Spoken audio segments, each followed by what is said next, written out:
ಶ್ರೀ ಗುರುಭ್ಯೋ ನಮಃ. ನೀವು ಹೆಚ್ಚಿನ ಆರ್ಥಿಕ ತೊಂದರೆಯಿಂದ ನರಳುತ್ತಿದ್ದೀರಾ? ಹಾಗಾದರೆ ಈ ಒಂದು ಸರಳ ಪರಿಹಾರ ಮಾಡಿಕೊಳ್ಳಿ.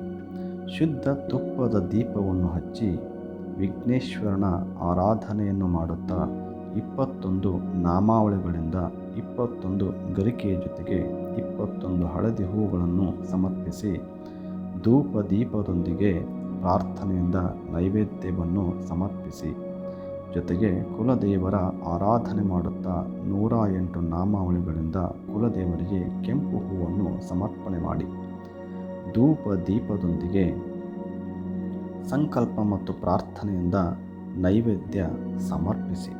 ನಂತರ ಗೋಧಿಯ ಚಪಾತಿಗಳನ್ನು ಮಾಡಿ ಕಾಯಗಳಿಗೆ ಮತ್ತು ಪಕ್ಷಿಗಳಿಗೆ ಹಾಕುತ್ತಾ ಬನ್ನಿರಿ.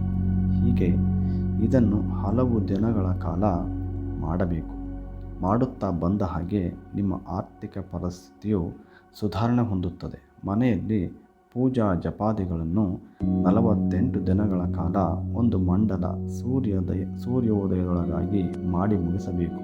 48 ದಿನಗಳಾದ ನಂತರ ಕುಲದೇವರಿಗೆ ಯಥೋಚಿತ ಸೇವೆಯನ್ನು ಮಾಡಿ ಅಭಿಷೇಕವನ್ನು ಮಾಡಿಸಿಕೊಂಡು ಬರಬೇಕು. ನಂಬಿಕೆಯಿಂದ, ಭಕ್ತಿಯಿಂದ, ಶ್ರದ್ಧೆಯಿಂದ ಮಾಡಿದರೆ ಫಲವು ನಿಶ್ಚಿತವಾಗಿಯೂ ದೊರೆಯುತ್ತದೆ. ಸರ್ವೇ ಜನೋ ಸುಖಿನೋ ಭವಂತು.